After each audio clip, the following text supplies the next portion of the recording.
오늘 우리에게 주시는 하나님 말씀은 빌립보서 3장 10절입니다. 그러나 우리의 시민권은 하늘에 있는지라 거기로부터 구원하는 자 곧 주 예수 그리스도를 기다리노니. 아멘.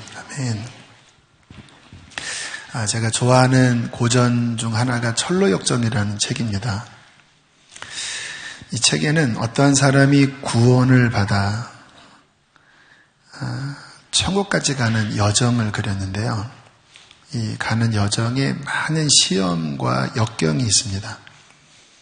때로는 옆길로 새기도 하고, 때로는 어떤 감옥에 갇혀서 신음하기도 하다가, 그러나 그것을 다 이기고 마지막 요단강을 건너 천국에 입성하는 그러한 순례자의 여정을 그린 책이에요. 제가 이 책을 좋아하는 이유는 크리스천이 천국까지 가는 과정을 아주 실제적으로 잘 묘사했기 때문에 제가 이 책을 참 좋아합니다. 정말 하나님이 영감을 주셔서 지은 책이라는 생각이 들어요. 우화적으로 그렸는데 아주 성경적이기도 하고 또 천국까지 가는 길에 부딪히는 수많은 난관들을 재미있게 묘사한 그런 책입니다. 저도 리얼 크리스찬 설교를 하면서 좀 그러한 동기가 있었습니다. 우리 성도들이 이렇게 단편적인 신앙의 지식만 갖고 있는 게 아니라 천국까지 가는 이 길을 좀 전체적으로 조망할 수 있는 이런 안목이 가져졌으면 좋겠다. 뭐든지 이 전체를 보는 게 중요하잖아요. 사람들이 조난당할 때 광야에 떨어지든지 아니면 밀림 속에 떨어지든지 제일 먼저 해야 되는 일은 높은 곳에 올라가는 것이라고 합니다.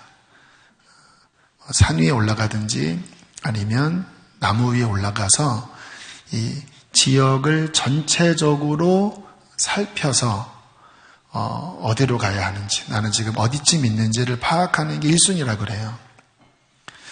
보통 이렇게 물줄기를 찾고 그 물줄기를 따라 내려가면 거의 사람 사는 곳을 찾을 수 있다고 합니다.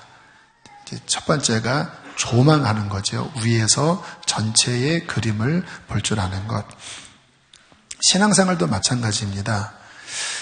우리가 진짜 신앙이 무엇인지를 이해하기 위하여 그동안 여러 차례 말씀을 드렸는데 큰 그림을 볼 줄 아셔야 돼요. 처음부터 끝까지. 요약적일지라도 이렇게 전체를 조망하는 눈을 가지면 그 속에서 내가 지금 어디쯤 와 있는지, 내가 어디로 가야 하는지, 내가 바르게 걷고 있는지에 대하여 인식이 생길 수가 있습니다. 그동안 한 6개월 정도 리얼 크리스찬 말씀을 전했는데 오늘은 그런 측면에서 그동안 전했던 말씀을 압축해서 좀 전체를 조망하는 형태로 말씀을 전해보려고 합니다. 이 말씀 속에서 나의 신앙을 좀 점검하는 시간 가지면 좋겠다 싶습니다. 자, 첫 번째로 어떻게 구원을 받을까? 그 구원의 첫 시작은 뭐죠? 회개입니다. 회개 없이 믿음이 없어요. 세례 요한이 외쳤던 말씀, 마태복음 3장 2절에 있는 말씀입니다. 함께 읽겠습니다. 회개하라, 천국이 가까이 왔느니라. 복음이 선포될 때 언제나 첫 번째는 회개입니다. 여러분, 우리가 예수님 믿어서 구원을 받는데 예수님을 왜 믿지요? 우리가 죄인이기 때문에 예수님 믿는 거잖아요. 그러니까 예수님을 믿는 동기는 내 죄에 대한 통렬한 인식에서부터 시작돼요. 병든 자에게라야 의원이 필요한 것입니다.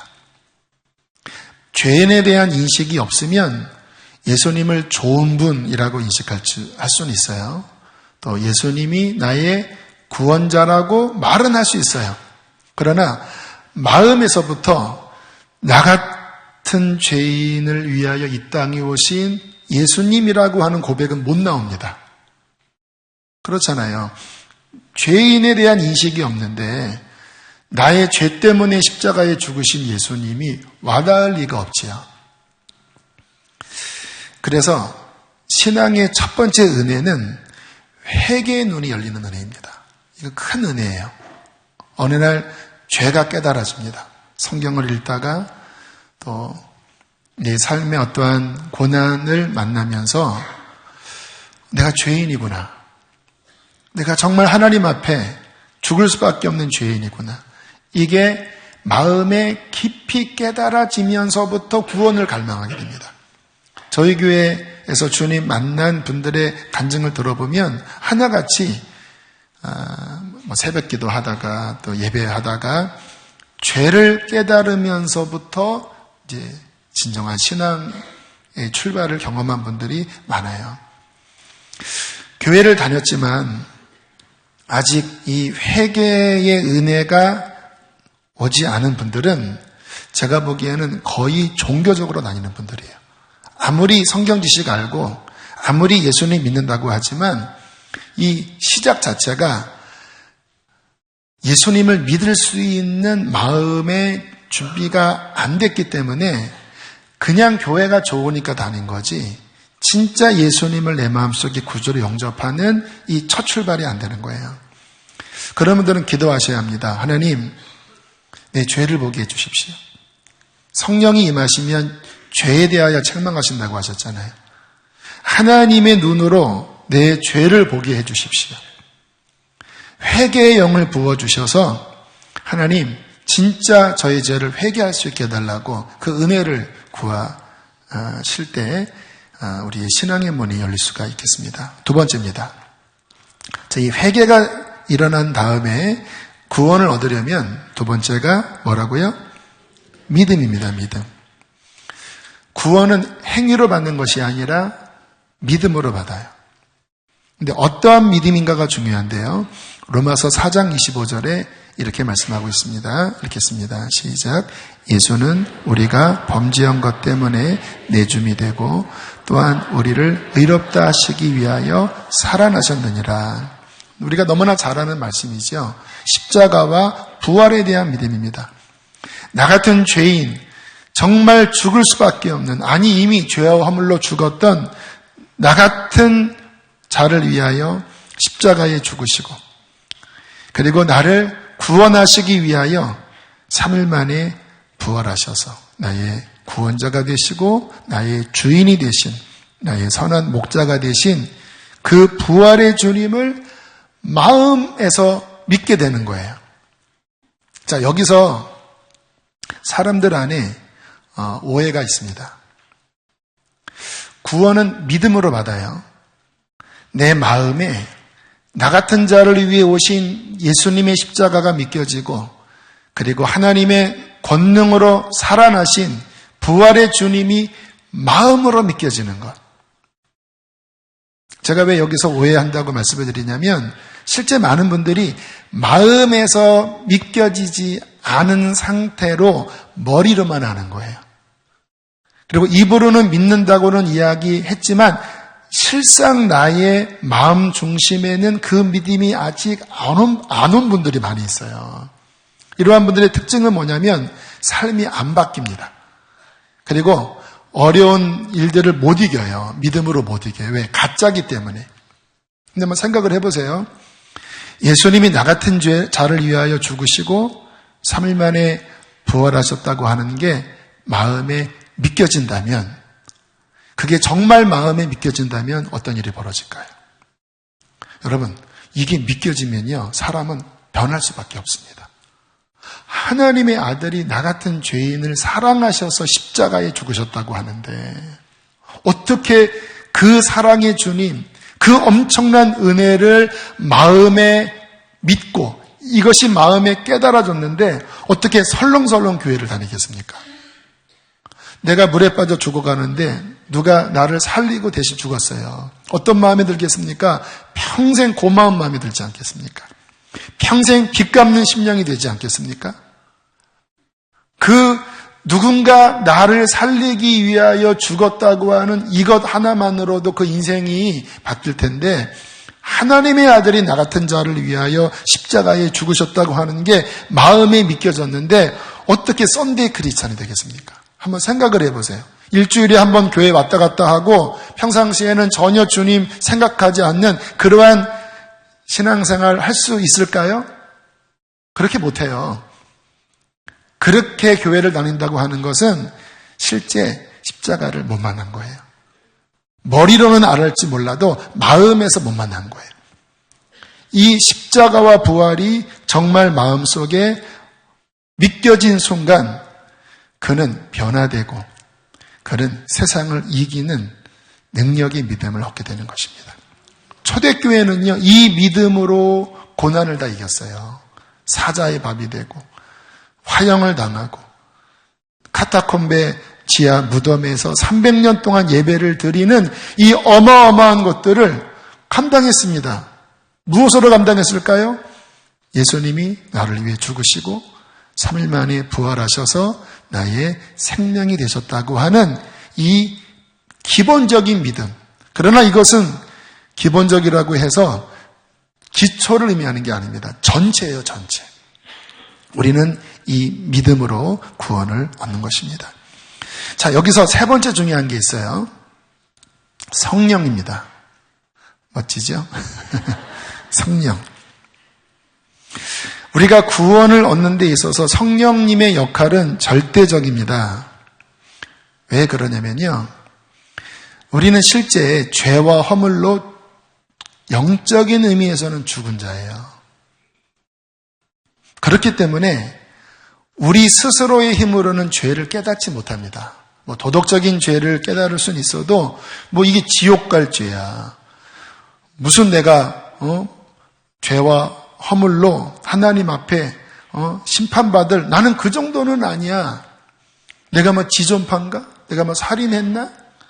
그런 도덕적인 수준의 죄를 깨달을지언정 정말로 내 가슴을 찢을 수밖에 없는 진짜 회개는 인간의 힘으로는 깨달을 수 없는 영역입니다. 그런데 성령님이 오셔서 하나님의 인식을 주시면, 이거를 조명이라고 합니다. 조명.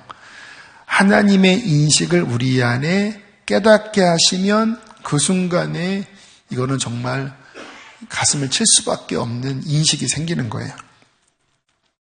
믿음도 마찬가지예요. 어떻게 한 번도 본 적이 없는 그 예수라고 하는 분, 더군다나 2000년 전에 저 유대 땅에 33년 동안 사셨다고 하는 그분을 어떻게 하나님으로 믿으며 어떻게 나의 구원자로 어떻게 믿겠습니까? 미친 것이지요. 이게 믿겨진다고 하는 거는 정말 정상적인 인식을 가지고는 믿을 수 없는 거예요.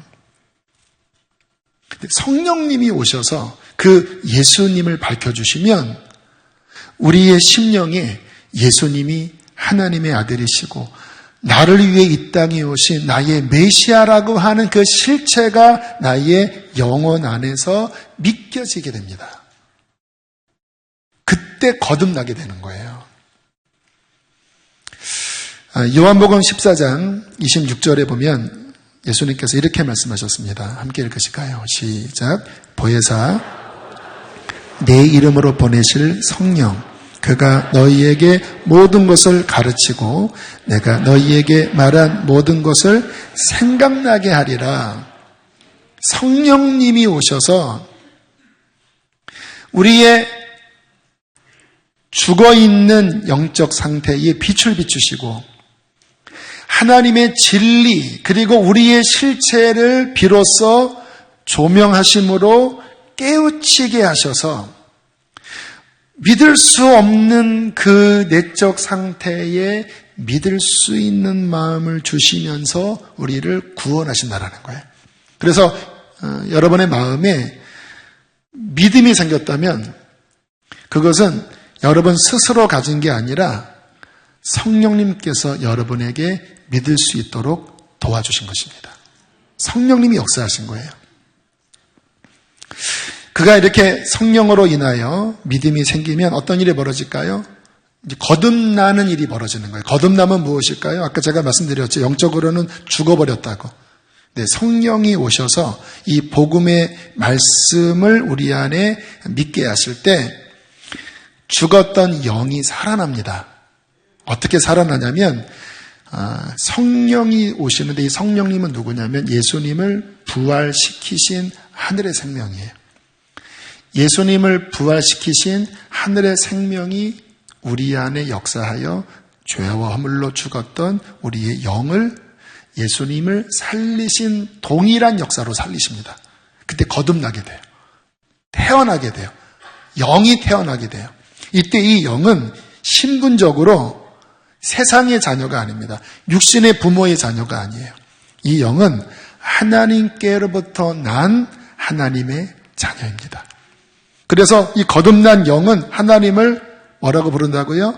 아빠, 아버지라고 불러요. 거듭난 사람은 하나님 아버지. 아버지 하면 이 속에서부터 이게 진실되게 나와요. 왜? 성령이 내 거듭난 새 사람 안에서 그렇게 고백하게 하시니까. 근데 구원받지 않은 사람들은 하나님 아버지 해보세요 하면은 이게 지나가는 아저씨한테 아버지 이러한 느낌이 들어요. 한번 해보실까요? 하나님 아버지, 시작. 마음속에 아버지, 내 아버지. 이게 영적으로 진짜 고백된 분은 성령이 하시는 거듭난 새 사람의 고백이에요. 근데 하나님 아버지 하면 아버지. 하나님 천지신명이 이렇게 하면은 와닿는데 하나님 아버지 하면 이게 와닿지가 않아요. 왜? 그는 아직 새 생명을 갖지 못했기 때문에. 오늘 말씀이 그 말씀입니다. 빌립보서 3장 10절 함께 읽겠습니다. 시작. 그러나 우리의 시민권은 하늘에 있는지라 거기로부터 구원하는 자 곧 주 예수 그리스도를 기다리노니. 할렐루야. 이게 왜 진짜 사실이죠? 성령을 통하여 예수님의 피값으로 하나님께로부터 난 자가 된 거예요. 여러분의 본적이 어디입니까? 이제 우리의 본적은, 영적인 본적은 저 위입니다, 위. 우리의 본향은 이제 저 위예요. 영적인 본향은 저 위예요. 우리는 하나님 나라의 백성이 되었습니다. 그 시민권, 우리나라 대한민국 시민권, 여러 나라 사람들이 흠모한다고 그래요. 이 여권이면 전 세계 두 번째로 여권 파워가 있다고 그래요. 좋은 나라가 됐죠. 미국 시민권 따려고, 또 캐나다 시민권, 호주 시민권 따려고 지금도 많은 사람이 계속 두드리고 있습니다. 시민권이 중요합니다. 근데 우리의 시민권은 하늘에 있는지라. 우리는 거기로부터 우리를 구원하시는 예수 그리스도를 기다리면서 저 천성을 향하여 이제 순례의 길을 걸어가는 필그림, 순례자인 거예요. 이게 우리의 정체성, 우리의 신분입니다. 이 가는 길은 이제 하나님 말씀을 따라가는 길입니다. 하나님의 뜻에 순종하며 걸어가는 길이에요. 근데 이게 어려운 일입니다. 그래서 하나님께서는 우리에게 보혜사 성령을 주셔서 이 성령으로 거듭나게 하실 뿐만 아니라 성령의 도우심을 통하여 이 길을 걷도록 하시는 거예요. 요한복음 14장 16절 함께 읽겠습니다. 시작.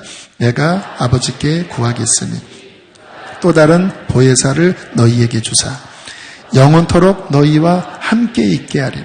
주님이 이제 십자가를 앞두고 계속 성령님을 말씀하신 거예요. 내가 보혜사, 나도 보혜사다. 예수님도 보혜사거든요. 보혜사는 파라클레토스, 곁에서 돕는 자라는 뜻입니다. 주님이 보혜사로 오셔서 우리 죄를 대신 짊어지시고 구원하셨잖아요. 그런데 또 다른 보혜사, 예수님과 동일한 우리를 도우시는 보혜사인 하나님의 성령이 우리 안에 오셔서 저 천국 가는 날까지 우리의 무지함, 우리의 연약함, 우리의 모든 시험을 이길 수 있도록 도와주시면서 함께 하신다라는 거예요. 저는 이 성령님이 오신 게 너무너무 감사해요. 왜냐하면 성령님이 오셔서 제가 바뀌어버렸거든요. 성령님 오신 이전과 제가 성령 충만함 받은 이후는요, 정말 달라요. 저희의 감정, 또 저희의 삶의 어떠한 사고, 제가 뭔가를 일을 할 때 나타나는 어떠한 역사들, 저의 가정, 이 모든 게 성령 충만함 받기 이전과 이후는요, 하늘과 땅 차이입니다. 당연하지요. 제가 어떤 그림을 그릴 때 제 수준이 거기잖아요. 그런데 만약에 세계 최고의 화가가 제 손을 붙잡고 자, 힘 빼세요. 자, 제가 대신 그려드리겠습니다. 그러면 작품이 나오지 않겠습니까? 하나님의 성령이 보혜사로 내 안에 오셔서 내가 할 수 없는 것을 하게 하시고, 내가 이해할 수 없는 것을 이해하게 하시고, 내가 이길 수 없는 것을 이기게 하실 때 그 파워는 얼마나 대단하겠습니까? 그래서 이 신약의 성도들의 이 승리의 핵심은 성령의 충만을 받는 것입니다. 나의 힘으로 살아가면 안 돼요. 그러면 다 실패입니다. 우리 이 자아는 엎어치나 제치나 그냥 쇳덩어리예요. 약합니다. 이 자아의 힘으로는 아무것도 안 돼요. 그런데 나를 내려놓고 나를 십자가에 못 박고 내 안에 오신 성령님을 따라 행하면 그는 하나님의 자녀로서 모든 것을 이기게 되는 것입니다. 성령 충만함 받으셔야 돼요. 자, 회개, 믿음, 성령, 그 다음 네 번째가 경건입니다. 경건. 자, 성령 충만함 받아야 된다고 말씀을 드렸는데, 이 성령 충만함은 어떻게 받을까요? 경건의 삶을 통하여 매일 하나님과 교제함으로 성령 충만함을 받을 수 있습니다. 그러니까 성령 충만은 일회성이 아닙니다. 매일 받아야 하고 매 순간 받아야 합니다. 근데 주님께서 성령님이 우리 안에 충만히 오게 하는 통로들을 만드셨어요. 그게 경건입니다. 기도, 말씀, 예배, 섬김. 기도, 말씀, 예배는 늘 드렸던 말씀이니까 잘 아실 텐데, 섬김도 이 경건의 통로예요. 어제 이쪽 고아원에 어떤 목장에서 이제 도배해주고 섬기러 다녀왔어요. 여러분, 섬김이잖아요. 주님을 섬기는 거잖아요. 여러분, 그렇게 섬기면요, 하나님의 은혜가 그 섬김을 통하여 깊이 부어집니다. 오늘 이 예배 때 이렇게 찬양으로 섬겼던 분들이 있어요. 이분들은 어제도 일찍 모이셔서 연습하고 또 기도하고 하나님께 예배하면서 정말 서비스가 예배거든요. 섬김으로써 예배하는 거잖아요. 이 앞에서 섬긴 분들과 그냥 예배당에 예배드리러 온 분들과 주님을 경험하는 은혜의 농도가 같을까요? 다를까요? 아주 다릅니다. 아주 달라요. 똑같은 찬양을 불러도 달라요. 왜 하나님께서 우리에게 섬기라고 말씀하시냐면 그 섬김 자체가 성령 안에서 이루어지면 그 속에서 하나님을 깊이 누리기 때문에 이 경건의 삶이에요. 저희 교회 수련 우리 제자 훈련 때 복음 인카운터를 하는데요. 마지막은 이제 정말 하나님 앞에 깊이 기도하고 아주 깊이 들어가는 시간을 가져요. 근데 이 기도가 꽤 긴 시간의 기도거든요. 근데 제가 좀 처음에는 걱정했던 게 남성분들 있잖아요. 남성분들. 교회 아내의 핍박에 못 이겨서 오신 분들. 야, 이런 분들이 저녁에 이렇게 긴 시간까지 기도하면 이분들 못 버티지 않을까라는 생각이 처음에는 있었어요. 근데 나중에 이렇게 피드백을 들어보니까 오히려 그 남성분들이 제일 좋았다고 고백하는 게 그 마지막 기도 시간이었다고 이야기를 해요. 1시간 반을 아무튼 서로 끌어안고 붙잡고 기도를 하거든요. 그 기도하면서 눈물이 났다고, 평생 처음 눈물이 났다고. 내가 그동안 기도도 안 했을 뿐만 아니라 남을 위해서 기도하는 것은 내 사전에는 없었는데 남들을 위하여 눈물을 흘릴 때 정말 마음이 기뻤다고. 그리고 이 시간이 마쳤을 때 내 마음이 뻥 뚫리는 것 같았습니다. 이런 고백들을 꽤 많이 하세요. 이게 어떤 현상인지 아십니까? 여러분, 우리가 거듭났잖아요. 우리 속에 이제 새 사람 영이 있잖아요. 이 영은 하나님과 교제할 때 힘을 얻어요. 기도, 말씀, 예배, 섬김, 이게 영적인 활동인데 성령의 도우심이 없이 인간적으로 하면 지치고요. 그러나 정말 성령 안에서 기도하고 성령 안에서 말씀을 읽고 듣고 성령 안에서 예배하고 성령 안에서 섬기잖아요. 그러면 그 시간을 통하여 하나님의 영이 우리 안에 흘러들어옵니다. 우리의 영이 그때 살아나요. 그때 경험하는 이 영적인 회복, 영적인 기쁨, 영적인 활력은요, 이거는 정말 뭐라고 표현할 수 없어요. 이 맛을 아는 사람들은 그래서 하나님의 은혜를 갈망하게 됩니다. 제가 예전에 어떤 교회, 철회하는 교회에 가서 제가 철회하는 분에게 물어봤다잖아요. 도대체 365일 매일 밤 11시부터 2, 3시까지 기도하고 또 다음날 한 3시간밖에 안 자고 직장 다니는데 이게 가능합니까? 그랬더니 그분의 대답이 우리는 살려고 합니다. 이 은혜의 맛을 우리는 알았기 때문에 이거 유지하지 않으면 우리는 죽습니다. 우리는 살려고 합니다. 이게 이 영적인 맛을 아는 사람들의 고백이에요. 거듭난 우리가 예수님을 믿는데 기도 생활 제대로 안 해요. 말씀은 정말 읽지 않아요. 예배 일주일에 한 번 요 1시간 20분 예배 이것도 뭐 어떠면 길다고 해요. 섬기는 거 없어요. 그리고 어떻게 거듭난 새 사람이 무슨 활력으로 살겠습니까? 말이 안 되는 거예요. 밥 숟가락 한 3숟가락 먹고 주일 설교가 여러분의 영혼에 얼마큼 유익할지 모르겠어요. 일주일에 밥 한 공기 먹고 활력을 얻을 사람이 누가 있습니까? 말이 안 되는 거잖아요. 거듭난 우리는 매일 주님 앞에 기도함으로 하늘의 신령한 은혜를 맛보고 매일 하나님의 말씀을 먹음으로써 하늘의 양식을 얻고 우리 인생의 중심에 예배를 둠으로써 그 예배 속에서 하나님과 교통하고 그리고 우리에게 주신 은사를 섬김으로써 주님의 영이, 주님의 생명이 우리 안에 세차게 그 혈액이 움직이듯이 움직이게 할 때 우리의 영이 건강해지고 영이 살찌는 거예요. 그 영적인 힘으로 이 믿음의 길을 걸어가는 것입니다. 이런 삶이 약하면 마치 이렇게 여러분 병원에 가면 얼굴이 하얗고 그리고 그냥 힘을 거는 죽 먹고 그리고 이 휠체어 같은 거나 뭐 수레 같은 거 이렇게 천천히 끌고 다니는 그런 분들이 있잖아요. 환자들. 기력이 없어요. 운동도 안 하고 이게 힘이 없는 그러한 모습밖에 안 돼요. 여기 그런 분들이 계시다면 심심한 위로의 말씀을 드립니다.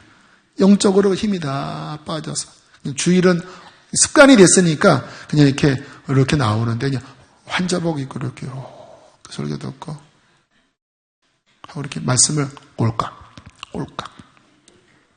근데 평상시에 주님과 교제가 없어요. 그리고 세상에 나가서 영적으로는 환자로 조금만 바람을 불면 넘어지고 이상한 거 조금만 경험하면 시험 들고 바이러스를 못 이기는 거예요. 그리고 하나님 나라 위에서는 전혀 열매 맺지 못하고 환자로 세상적으로 그렇게 사는 뭐라고 하면 가짜입니까? 아니면 이게 뭐라고 표현해야 돼요? 이 애매한 분들이 너무나 많습니다. 자, 주님과 깊이 교제하면서 우리가 가져야 될 중요한 것은 뭐냐면요. 영이 강해지면 신앙이 성장합니다. 그럼 어떤 일이 벌어질까요? 점점 죄를 이겨요. 육신의 소욕을 이겨요. 그리고 점점 주님을 닮아가기 시작합니다. 내 힘으로 닮는 게 아니에요. 주님의 생명을 받음으로써 주님이 우리 안에서 점점 더 강하게 우리를 다스리시는 거예요. 이게 영적 성장입니다. 이게 돼야 제대로 봉사해요. 이번 주 금요일에 제가 우리 교회 직분자들에게 드릴 말씀이 많다고 그랬잖아요. 여러분, 이게 안 되고 영적으로 병든 상태에서 영적으로 약한 육신적인 인간의 모습으로, 또는 우리 교회는 그런 분은 거의 없을 거예요. 아직 거듭나지도 않은 상태에서 교회 일을 한다고 생각해 보세요. 어떤 일이 벌어질까요? 본인도 망하고 그가 섬기는 그 일도 망칩니다. 여러분, 주님의 일은요, 하나님의 생명으로 하나님 성질의 일을 해야 되는 거예요. 하나님 성질의 일이 무엇입니까? 자아가, 내 옛 생명이 십자가로 사라지고 그 예수님의 하늘의 거룩한 생명력이 흘러가야 돼요. 이거를 감당하려면 끊임없이 나를 십자가에 못 박아야 되고, 끊임없이 주님이 내 안에 흘러들어와서 주님이 역사하게 해야 됩니다. 예를 들어서 제가 하나님과 교제하지 않은 인간적인 상태에서 이 강단에 서서 말씀을 전한다고 생각을 해보세요. 제가 지금처럼 설교할 수 있을까요? 아니, 도덕 이야기할 겁니다. 이 세상 정치 이야기할 겁니다. 이 세상 흐르는 그러한 세상 잡다한 이야기할 거예요. 여러분, 영혼 절대 못 삽니다. 제가 이 일을 하다가 어떠한 문제를 만났다고 생각해 보세요. 제가 이길 수 있을까요? 저 못 이깁니다. 왜? 저 자신 약하거든요.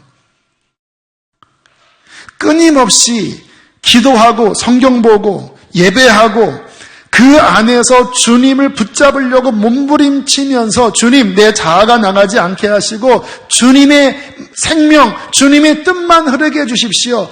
이게 막 싸워가면서 좀 실패했다가 조금 인간적인 모습 나왔다가 아니지, 이러면 안 되지, 그러면서 지금 섬기려고 몸부림치면까지 온 거예요. 이게 안 되면요, 교회 일 하다가 시험 들고, 교회 일 하다가 상처받고, 또 인간적으로 하다가 오히려 하나님 일 망치고. 이번 금요일날 제가 드릴 말씀이 너무너무 많아요. 신앙이 성장해야 합니다. 근데 많은 분들이 여기서 문제에 부딪힙니다. 그러니까 잘 성장하면, 제가 보기에 한 2, 3년간만 잘 성장하면요, 정말 열매 맺어요.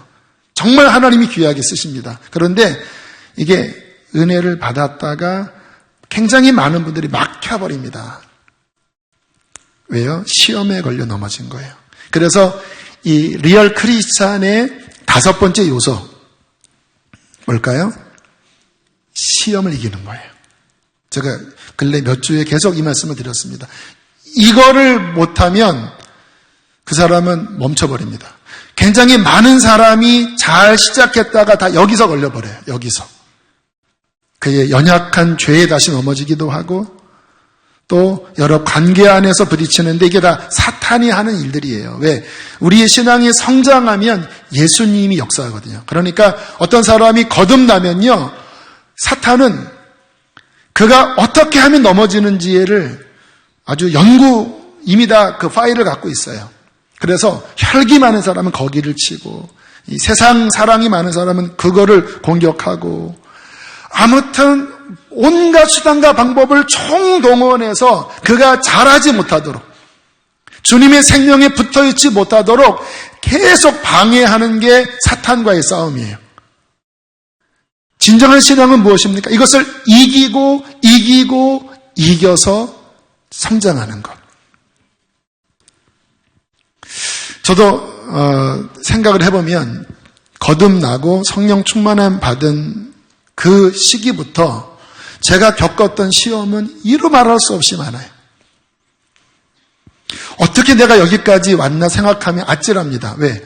너무나 많은 구덩이들이 있었고, 너무나 많은 미혹들이 있었고, 심지어는 제가 죄에 자빠진 적도 많았고, 만약에 제가 거기에 져서 주님과의 관계를 놓쳤다면 지금의 제 모습은 전혀 아닐 거예요. 근데 감사하게 주님이 은혜를 주셔서 미혹의 길로 가려고 했다가 다시 바른 길을 찾았고, 또 죄에 넘어졌다가 다시 일어났고, 또 뭐 관계 안에서 또 교회 일을 하면서 시험 들었다가도 다시 정신을 차리고 이겨서 실은 여기까지 온 거예요. 앞으로 제가 천국 가는 날까지 시험이 더 많을 것입니다. 더 농도가 진한, 그리고 더 파괴력이 강한 그러한 시험이 제 삶에 올 겁니다. 기도해 주셔야 합니다. 주님 나라 가기까지 이 시험은 만만치 않은 거니까요. 어떻게 이길 수 있는지 아세요? 제가 이 말씀 전하면서 이미 답을 드렸어요. 어떻게 이길 수 있는지 아세요? 많은 분들이 시험에 딱 걸려서 못 일어나요. 이 장애를 못 넘어가요. 나 상처받았어요. 나 섭섭해요. 나 교회를 하다가 나 지쳐버렸어요.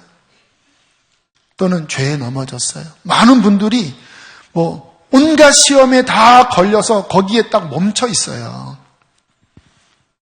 어떻게 이길까요? 믿음으로 이기는 것입니다. 어떤 믿음? 예수님이 나를 위해 십자가에 죽으시고, 예수님이 3일 만에 살아나셔서 죄와 사망을, 사탄을 정복하셨다. 그분이 내 생명이다. 이게 믿는 게 구원 얻는 믿음이라고 그랬죠. 여러분, 이 믿음이면 못 이길 게 뭐가 있습니까? 내가 죄에 넘어졌어요.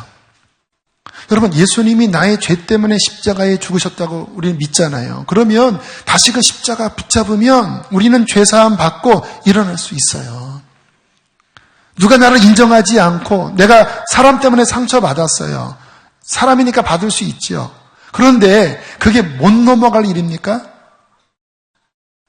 하나님이 나를 사랑하시고 내가 하나님 앞에 있고 내가 하나님의 자녀라면 사람의 판단, 사람의 어떠한 말들이 물론 그 부분에 영향을 안 줄 수는 없겠지만 그게 못 넘어갈 문제입니까? 내가 사업하다가 망했어요. 큰 중병이 들어서 이제 곧 죽는데요. 그 일이 하나님 원망할 일입니까? 예수님은 죽으시고 부활하신 분이십니다. 그 주님이 나에게 영생을 주셨습니다. 할렐루야. 이걸 정말 마음에 믿으면 이 세상의 모든 시험은 그 어떠한 것도 이것을 이길 수가 없습니다. 그렇죠? 안 그래요? 생각해 보세요. 뭐가 우리를 걸려 넘어지게 해요? 나 같은 죄인을 위하여 하나님이 이 땅에 오셨고 십자가에 죽으셨고 그분이 3일 만에 부활하셔서 나의 생명이 되시고 나의 구주가 되시고 나의 선한 목자가 되신다고 말씀하신 이거를 정말로 마음이 믿는다면 걸려 넘어질 게 뭐가 있어요? 여러분, 우리의 이김은 믿음밖에 없습니다. 믿음을 대입하지 않아요. 그러니까 믿음을 안 쓰는 거예요. 또는 그 믿음이 병들었어요. 또는 그 믿음이 가짜니까, 그러니까 내가 어떤 시험에 걸렸다, 근데 못 이긴다, 그러면 그 믿음이 가짜든지 아니면 믿음을 사용하지 않든지 아니면 그 믿음이 무슨 문제로 병든 거예요. 회개해야 합니다. 하나님, 지금 내가 여기에 걸려 있는 것, 하나님, 나의 믿음을 돌아봅니다. 주님께서는 나에게 세상을 이길 믿음을 주셨습니다. 하나님의 아들이 나를 위해 이 땅에 오시고 부활하셨다고 하는 것을 정말 믿으면 나는 승리합니다. 주님, 믿음을 회복해 주십시오.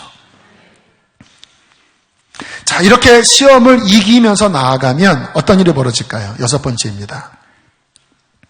뭘까요? 사명을 감당하게 돼요. 사명을. 아까 제가 말씀을 드렸죠. 이러한 시험을 이길 수 없는 분들은 사명을 감당하지 못합니다. 왜? 걸릴 게 너무 많아요. 오히려 육신적으로 하다가 지난 금요일 날 들었던 말씀처럼 웃사처럼 답은 웃사처럼. 그 부분은 금요일 날 제가 자세히 말씀을 드릴게요.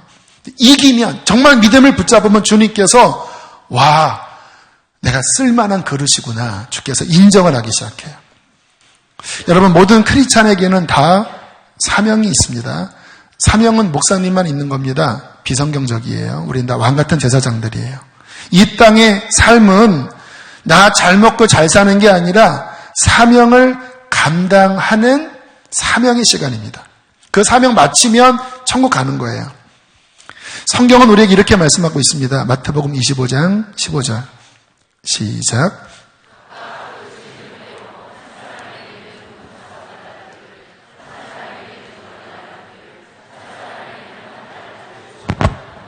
네, 사명을 종들에게 맡기셨다. 목회자, 선교사만 의미하는 게 아니에요. 모든 거듭난 하나님의 백성들, 종들에게 이 달란트를 주셔서 이제 그것을 통하여 하나님 나라를 위한 열매 맺는 사명을 주셨다고 말씀하세요. 19절 읽겠습니다. 시작.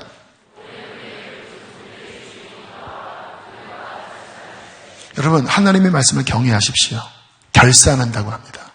그 달란트를 남겼느냐, 그 열매를 남겼느냐, 결산한다고 말씀하세요. 이 열매를 남긴 자, 시험을 이기고 성장해서 열매를 맺는 자는 주님이 크게 기뻐하시면서 큰 상으로 채워주시는데, 이 달란트를 묻어둔 자를 성경은 이렇게 책망하고 있습니다. 마태복음 25장 30절입니다. 시작.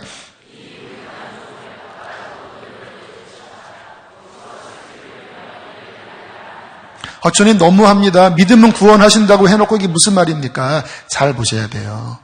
그 믿음이 진짜라면 그 믿음은 제가 앞에 설명했던 이 과정을 잘 밟고 올라가요. 그런데 왜 땅에 묻어두었을까요? 왜 열매가 없을까요? 그 믿음 자체에 문제가 생긴 거예요. 그러니까 이 바깥 어두운데 내어 쫓긴 것은 행위가 근본이 아니라 그 믿음 자체에 문제가 있는 거예요. 이해가 되십니까? 그래서 우리는 믿음을 점검해야 되는 거예요. 자, 이게 6번째까지 말씀을 드렸는데 마지막 7번째입니다. 제가 성경을 종합해 볼 때 이 모든 리얼 크리스찬의 이 모든 총체적인 과정을 담는 그릇이 무엇인가? 교회입니다. 현대 크리스찬들 교회론이 약해요. 교회를 옵션이라고 생각합니다. 그래서 가난한 교인들이 있다고 그래요. 교회 안 나가 교인. 교회를 안 다니면서 또는 혼자 인터넷 영상 보고 신앙생활을 하려고 하는 분들이 있어요. 여러분, 성경적으로 가지 않으면 병듭니다. 주님은 교회를 예수님의 몸이라고 말씀하셨습니다. 그리고 신앙생활을 혼자 하는 게 아니라 믿는 그리스도인들이 함께 연결되어 그리스도를 섬기면서 교회를 세운다고 말씀하셨어요. 자, 에베소서 4장 15절 16절 읽겠습니다. 시작.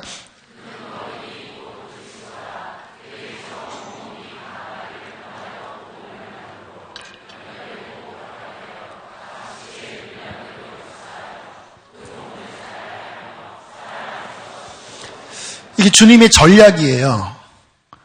주님은 혼자 하나님 믿는 게 아니라 그리스도를 머리로 하고 이러한 교회를 세우셔서 함께 서로 상합하고 연락하여 이 관절과 심줄, 인대, 근육 이런 거를 통해 서로 움직이면서 각자 보면 다 연약하지만 예수 믿는 그 믿음으로 한 성령으로 연합하여 하나님의 생명이 그 안에 풍성히 담기도록 역사하셨다라는 거예요. 여러분, 교회가 건강하게 세워지잖아요. 그러면 예수님의 일이 일어납니다. 교회가 중요해요, 교회가. 우리가 신앙생활 하다 보면 어떠한 시기에 어떤 단체에 가서 훈련도 받고 하는 것도 필요해요. 왜? 교회에 부족한 부분이 있으니까 그런 특별 외식 이런 게 필요해요. 그러나 결국 하나님의 전략은 이러한 몸된 교회가 온전하게 세워져서 예수님의 일을 하게 하시는 게 성경에서 말씀하시는 하나님의 전략이에요. 그래서 리얼 크리스찬은 교회를 사랑합니다. 교회를 사랑해요. 왜요? 교회는 그리스도의 몸이니까. 리얼 크리스찬은 교회를 섬깁니다. 각자의 어떠한 위치가 있어요. 은사가 있어요. 그 안에서 발휘합니다. 섬겨요. 왜요? 주님은 그 몸이 함께 연합하여 움직일 때 생명이 흐르도록 디자인하셨기 때문에 자기에게 주신 찬양의 은사, 섬김의 은사, 가르치는 은사, 이러한 것들을 섬김으로써 주님의 몸된 교회가 자라나게 합니다. 그러면 그 안에서 영혼들이 살아나고요, 선교의 역사가 나타나고요, 예수님이 영광을 받으십니다. 자, 이상 7가지가 성경에서 말씀하는 진정한 신앙생활, 이 구원의 과정, 또 어떻게 해야 되는지에 대한 전체의 그림을 조망하면서 요약한 거예요. 한번 자신의 신앙을 여기에 적용해 보셨으면 좋겠어요. 회개하셨나요? 진짜 예수님 믿으십니까? 성령을 의지하십니까? 매일 말씀, 기도, 예배, 섬김을 통하여 생명의 경건의 삶을 충만하게 유지하고 계시나요? 여러분, 시험이 올 때 그것을 믿음으로 이기고 계신가요? 여러분에게 주신 사명을 잘 감당하여 열매를 맺고 계신가요? 주님께서 핏값으로 구원한 그 몸된 교회를 사랑하여 이 교회 안에서 이와 같은 하나님의 복음의 일이 일어나도록 여러분 섬기고 계신가요? 진정한 그리스도인은 이와 같은 믿음을 가지고 저 순례의 길을 향하여 승리하며 걸어가는 자입니다. 혹시 이 가는 길에 주춤하고 있다면 깨달으시게 되길 바랍니다. 뒤로 물러나시면 안 됩니다. 저는 참 주님 앞에 요즘 감사한 마음이 있어요. 뭐냐면 제 안에 힘이 과거를 생각하면 제가 과거에는 늘 연약하고 상처도 잘 받고 또 힘들다라고 고백했던 적이 많았던 것 같아요. 전에. 그런데 어찌된 일인지 요즘은요, 제 마음 안에 시험이 시험 같질 않아요. 저도 살다 보면 왜 이렇게 잔펀치 있잖아요. 이런 일 저런 일. 실은 그런 일 때문에 마음이 속상하고 또 시험 들거든요. 그런데 그게 저에게 큰 영향을 주지 않게 되었어요. 제 안에 어떠한 것들을 이길 수 있는 힘이 제 안에 있을 뿐만 아니라 주님의 일을 더 하려고 하는 어떠한 그 생명력이 제 안에 부어져요. 내년에 제가 젊은이 교회 섬긴다고 말씀을 드렸는데 인간적으로 생각하면 부담되지만 이상하게 주님 바라보면 제 안에 계속 열정이 더 일어나고 또 지혜도 더 생기고 그래요. 내년에 예배도 한 번 더 늘잖아요. 1부, 2부, 3부 젊은이 4번 설교를 해야 돼요. 그런데 감당할 수 있겠다고는 마음이 제 안에 들어요. 또 외부 집회 요청도 요즘 부쩍 많아졌습니다. 캐나다, 또 미국에서도 박보영 목사님이 계속 연락이 옵니다. 내년 3월에 뉴저지에 있는 곳에서 해달라. 근데 거기는 좀 어렵지 않겠나 싶은데 어떻게 답을 줘야 될지 모르겠는데 제 인생에 어떤 새로운 문들이 열리는 것 같아요. 조심해야 합니다. 아까 말씀드렸죠. 시험이 더 클 수 있어요. 여기서 삐끗하면 높은 데서 떨어지면 더 다쳐요. 그러나 감사한 것은 뭐냐면 제 안에 주님이 주신 은혜가 계속 더 부어지고 이 가는 순례의 길에 제가 옆길로 새지 않고 물론 아직 부족한 것도 많고 아직 불완전한 것도 많지만 그러나 저 푯대를 향하여 그리스도 구원을 향하여 계속 바른 길로 걸어가게 하시는 것 너무나 감사해요. 저는 우리 사랑하는 성도님들과 함께 이 길을 걷기를 원합니다. 이 진짜 신앙의 길, 사명의 길, 순례의 길. 우리의 인생은 곧 끝날 것입니다. 금방 끝나요. 개척한 지 이제 8년 차예요. 8년 차. 금방 왔습니다. 이렇게 몇 번 지나면 저도 끝이에요. 우리 인생 다 마치는 그날 나의 믿음을 들고 주님 앞에 서야 될 텐데 주님은 진짜인지 물어보실 거예요. 회개, 예수 믿음, 성령의 도우심, 경건의 삶, 시험을 이기는 승리, 사명을 감당하고 주의 몸된 교회를 잘 섬겨서 알라리 열매를 들고 주님, 이 모든 것은 하나님의 은혜입니다. 주께로부터 왔사오니 주님이 받으소서. 그렇게 고백하는 저와 여러분 되시기를 간절히 바랍니다. 중간에 새고 중간에 자빠지고 아예 시작도 제대로 못해서 그 앞에 갔는데 열매가 하나도 없는 시커먼 옷을 입은 모습으로 선다면 저주가 아니겠습니까? 우리 함께 하늘 소망을 바라보면서 순례의 길을 완주하게 되기를 축복합니다. 함께 우리 시간 찬양하시겠습니다.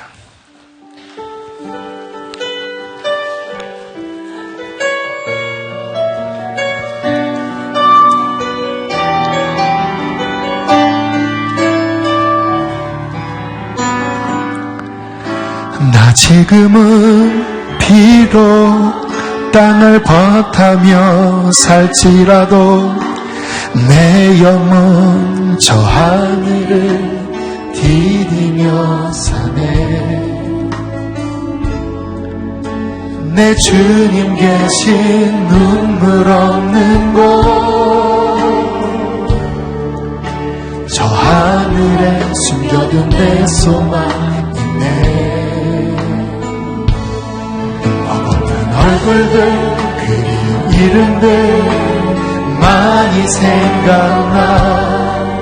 때론 가슴 터지도록 기다려지는 곳 내 아버지 넓은 품 날 맞으시는 저 하늘에 작은 내 소망 있네.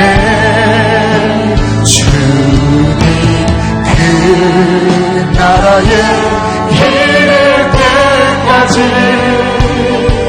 순례의 걸음 멈추지 않으며 어떤 시련이 와도 난 두렵지 않네. 주와 함께 걷는 길 주님 그 나라에 주님 그 나라에 이를 때까지 순례의 걸음 멈추지 않으며 어떤 시련이 와도 난 두렵지 않네. 주와 함께 걷는 이 길을 이렇게 제가 기도합시다. 주춤거리는 사람이 있다면 하나님 다시 일어나게 하여 주십시오. 예수 믿는 믿음 붙잡고 일어나게 하여 주시옵소서. 사명을 감당하게 하시고 교회를 섬기게 하여 주시고 열매를 맺게 하여 주시옵소서. 우리는 주여 한 번 부르시고 기도하시겠습니다. 주여 하나님 아버지 우리가 예수 그리스도의 보혈로 죄사함 받고 물과 성령으로 거듭나 하나님의 자녀가 되었습니다. 하나님 저 천성을 향하여 본향을 향하여 나아가는 하나님 아버지 순례자가 되었습니다. 하나님 이 길을 완주하게 하여 주십시오. 주님과 교제하게 하여 주시고 사명을 감당하게 하여 주시고 하나님 주님의 몸된 교회를 사랑으로 섬기며 열매 맺게 하여 주시기를 간절히 비르고 원하나이다. 주님 주춤하는 자들이 있습니까? 주님 낙심에 있는 자들이 있습니까?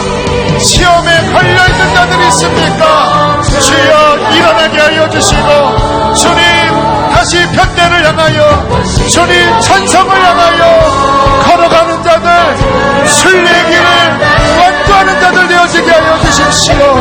보혈로 덮어주시어서 이기게 하여 주시옵소서. 살아계신 하나님 우리를 이 거룩한 순례의 길로 초청하신 하늘의 아버지께 감사를 드립니다. 주님 푯대를 향하여 위에서 부르신 그 부름의 상을 향하여 주님 순례자로서 주님 이 길을 완주하기를 원합니다. 시험에 걸려있는 자들이 있습니까? 낭망에 있는 자들이 있습니까? 주님 예수 믿는 그 믿음으로 일어나게 하여 주시고 하나님께서 부르신 그 부름에 철저히 순종하여 하나님 참다운 믿음의 열매를 주 앞에 드리게 하여 주십시오. 하나님 사랑합니다. 우리를 이 길로 초청하신 주님 찬양합니다. 하늘나라의 시민 되게 하시니 감사합니다. 이 순례의 길을 걷게 하시니 감사합니다. 우리에게 교회를 허락하시니 감사합니다. 주님 축복합니다. 귀한 예물을 봉헌합니다. 주님 감사의 예물과 주님께서 우리에게 허락한 물질 가운데 열의 하나를 온전하게 드리는 10의 1조와 하나님 주님 앞에 드리는 각종 제목으로 드리는 예물을 기쁘게 받아주시고 하나님 축복하여 주십시오. 이 땅을 살아갈 동안에 하나님 우리의 필요를 늘 공급하시는 주님을 찬양합니다. 하나님 주님 염려하지 않게 하시고 하나님 오직 순종으로 우리의 모든 삶을 주님과 함께 동행케 하여 주시옵소서. 이제는 우리를 죄에서 건지신 예수 그리스도의 은혜와 하늘아버지의 그 크신 사랑하심과 성령의 힘주시고 이기게 하시고 이 순례의 길을 가도록 우리 안에서 역사하시고 교통하심이 오늘 예배를 드린 사랑하는 성도들 안에 영원히 함께 하시기를 축원하옵나이다. 아멘.